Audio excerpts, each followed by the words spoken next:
નમસ્કાર દોસ્તો, શાંતિશ્રમ ન્યૂઝમાં આપનું સ્વાગત છે।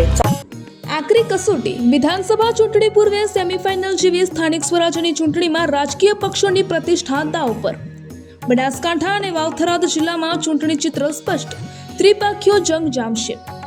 જિલ્લા અને તાલુકા પંચાયત બેઠકો પર ભાજપ, કોંગ્રેસ અને આમ આદમી પાર્ટી વચ્ચે કાંટાની ટક્કર, ભર ઉનાળે રાજકીય ગરમાવો। બનાસકાંઠા અને વાવથરાદ જિલ્લામાં સ્થાનિક સ્વરાજ્યની ચૂંટણીને લઈને રાજકીય માહોલ ગરમાયો છે। આ વખતે ચૂંટણીમાં ત્રિપાખીયો જંગ જામશે, જેમાં ભાજપ, કોંગ્રેસ અને આમ આદમી પાર્ટી વચ્ચે કાંટાની ટક્કર જોવા મળશે। બંને જિલ્લાના થરાદ, ભાભર, દિયોદર, પાલનપુર અને ધાનેરા વિસ્તારમાં ઉમેદવારો દ્વારા જોરદાર પ્રચાર શરૂ કરાયો છે। ગામડે ગામડે અને શહેરોમાં ડોર ટુ ડોર સંપર્ક અભિયાન તેજ બન્યું છે। મતદારોને આકર્ષવા માટે ત્રણેય પક્ષો દ્વારા વચનો અને વિકાસના મુદ્દાઓ આગળ ધપાવવામાં આવી રહ્યા છે। રાજ્યમાં યોજાનારી સ્થાનિક સ્વરાજ્યની ચૂંટણી હેઠળ આગામી 26મી એપ્રિલે 15 મહાનગરપાલિકા, 84 નગરપાલિકા, 34 જિલ્લા પંચાયત અને 260 તાલુકા પંચાયત બેઠકો માટે મતદાન થશે। આ સાથે જ 28મી એપ્રિલે મતગણતરી હાથ ધરાશે। બનાસકાંઠા અને વાવથરાદ જિલ્લામાં ચૂંટણી ચિત્ર સ્પષ્ટ, ત્રિપાખીયો જંગ જામશે। બનાસકાંઠા અને વાવથરાદ જિલ્લા પંચાયતની ચૂંટણી ખાસ રસપ્રદ બની રહી છે, કારણ કે અહીં ત્રણેય પક્ષો સમાન તાકાત સાથે મેદાનમાં છે। ભાજપ પોતાના સંગઠન અને શાસનની કામગીરીના આધારે જીતનો દાવો કરી રહ્યું છે, જ્યારે કોંગ્રેસ પરંપરાગત મત બેંક પર ભરોસો રાખી રહી છે, તો બીજી તરફ આમ આદમી પાર્ટી પણ નવા વિકલ્પ તરીકે મતદારોને લલચાવી રહી છે। આ ચૂંટણીમાં વિકાસના મુદ્દાઓ, સ્થાનિક સમસ્યાઓ અને ઉમેદવારોની વ્યક્તિગત છબી મહત્વની ભૂમિકા ભજવે છે। ત્યારે કેટલાક નારાજ ઉમેદવારો તેમજ ક્ષત્રિય ઠાકોર સેના દ્વારા વોટ્સએપ મેસેજ પણ કંઈક નવા જૂનીના સંકેત આપી રહ્યા છે। હવે જોવાનું એ રહેશે કે બનાસકાંઠાના મતદારો કોના પક્ષે મતદાન કરી સત્તાનો તાજ પહેરાવે છે। દિયોદર તાલુકા અને જિલ્લા પંચાયતની સામાન્ય ચૂંટણી માટે ઉમેદવારી પત્રો પાછા ખેંચવાની મુદત પણ પૂર્ણ થતાં ચૂંટણી તંત્ર દ્વારા હરીફ ઉમેદવારોની અંતિમ યાદી પ્રસિદ્ધ કરવામાં આવી છે, જેમાં જિલ્લા પંચાયતની 8 દિયોદર બેઠક પર કમલેશકુમાર કરશનભાઈ માળીએ પોતાનું ઉમેદવારી પત્ર પાછું ખેંચ્યું છે। હવે આ બેઠક પર આમ આદમી પાર્ટીના પોપટજી મોહનજી પરમાર, કોંગ્રેસના બળવંતજી કાનજીભાઈ મકવાણા અને ભાજપના ભવાનજી બાજુજી ચૌહાણ વચ્ચે જંગ જામશે। ડુચકવાડા બેઠક પર દિલીપકુમાર હીરાભાઈ દેસાઈએ ઉમેદવારી પત્ર પાછું ખેંચ્યું છે। હવે હરીફ ઉમેદવારમાં કોંગ્રેસના નાનજીભાઈ કમાભાઈ ચૌધરી, આમ આદમી પાર્ટીના પ્રકાશભાઈ પરાગભાઈ ચૌધરી અને ભાજપના રમેશભાઈ ઉજાભાઈ પટેલ વચ્ચે જંગ જામશે।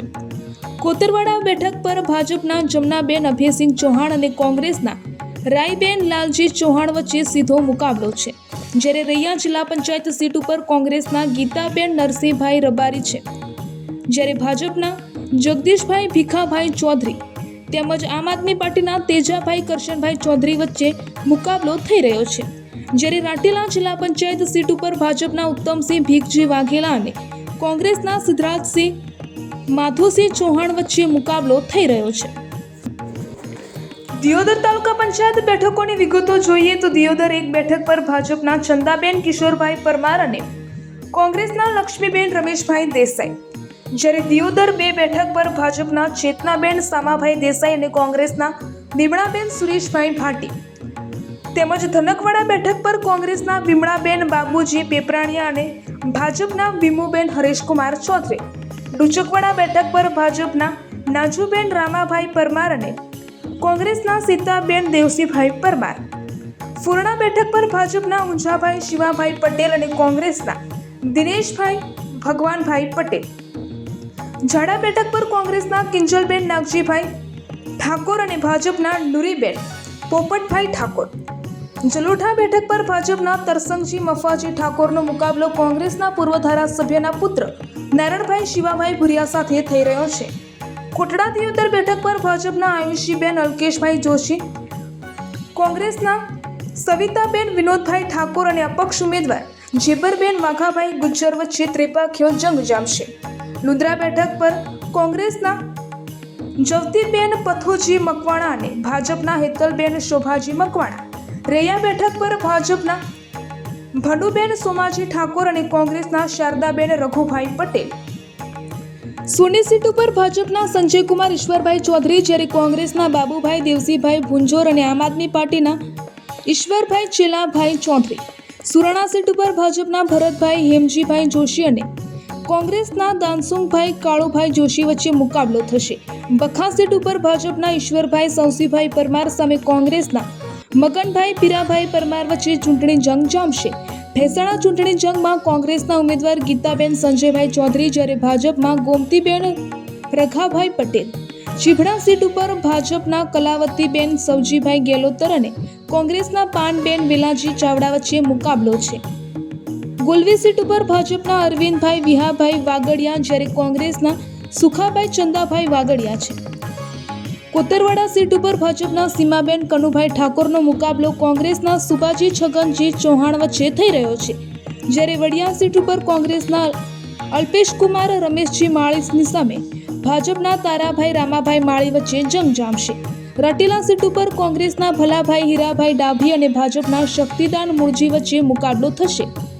પાલડી મીઠી સીટ ઉપર ભાજપના નયનાબેન બળદેવભાઈ માળી અને કોંગ્રેસના પ્રભાતભાઈ મફતસિંહ વાઘેલા વચ્ચે મુકાબલો છે. રવેદ તાલુકા પંચાયત સીટ ઉપર ભાજપના ઉમેદવાર નગાજી કુરસીજી ઠાકોર જ્યારે કોંગ્રેસના શ્રવણસિંહ ધનજી વાઘેલા અને આમ આદમી પાર્ટીના હસમુખભાઈ અણદાભાઈ પટેલ અને અપક્ષ ઉમેદવાર બળવંતભાઈ હીરાભાઈ ઠાકોર વચ્ચે ચતુર્થ જંગ જામશે. મોજરો જૂના સીટ ઉપર ભાજપના આશાબેન મનુભાઈ કાપડી અને કોંગ્રેસના શારદાબેન દિયાજી ઠાકોર વચ્ચે આમ આદમી પાર્ટી અગરબેન સુબાજી ઠાકોર તેમજ અપક્ષ ઉમેદવાર શારદાબેન ભલસંગ દરબાર વચ્ચે મુકાબલો થઈ રહ્યો છે. દિયોદર પ્રાંત અધિકારી, ચૂંટણી અધિકારી શ્રી અને મામલતદાર અધિકારી શ્રી, તાલુકા વિકાસ અધિકારી શ્રી દિયોદર દ્વારા આ તમામ બેઠકો માટે આખરી યાદી સાથે જે તે ઉમેદવારોની ચૂંટણી પ્રતિકોની ફાળવણી કરી દેવામાં આવી છે. ચૂંટણી સ્ટાફ દ્વારા સુચારુ અને ઝડપી ચૂંટણી પ્રક્રિયા હાથ ધરવામાં આવી રહી છે. દિયોદર તાલુકાની જિલ્લા પંચાયત સીટ, રૈયા જિલ્લા પંચાયત તેમજ ડુચકવાડા જિલ્લા પંચાયત તથા દિયોદર જિલ્લા પંચાયતમાં 3 ઉમેદવારો ત્રિવેણી મુકાબલો થશે. જ્યારે રાટીલા અને કોતરવાડામાં 2 ઉમેદવારો વચ્ચે મુકાબલો ખેલાશે. દિયોદર તાલુકા પંચાયતની 22 સીટો પૈકી ધારાસભ્યના હોમ ગ્રાઉન્ડ મોજરો જૂના અને રવેલ સીટ ઉપર સૌથી વધુ 4 ઉમેદવારો રહેવા પામેલ છે. જ્યારે દિયોદર 2, ડુચકવાડા, કોટડા દિયોદર સીટ ઉપર 3 ઉમેદવારો વચ્ચે જંગ જામશે. જ્યારે ધનકવાડા, ફોરણા, ઝાડા, જલોઢા, રૈયા, ભેંસાણા, પાલડી, રાટીલા, વડિયા, કોતરવાડા, ગોલવી, ચીભડા સહિત તાલુકા પંચાયત સીટો ઉપર 2 ઉમેદવારો વચ્ચે મુકાબલો ખેલાશે.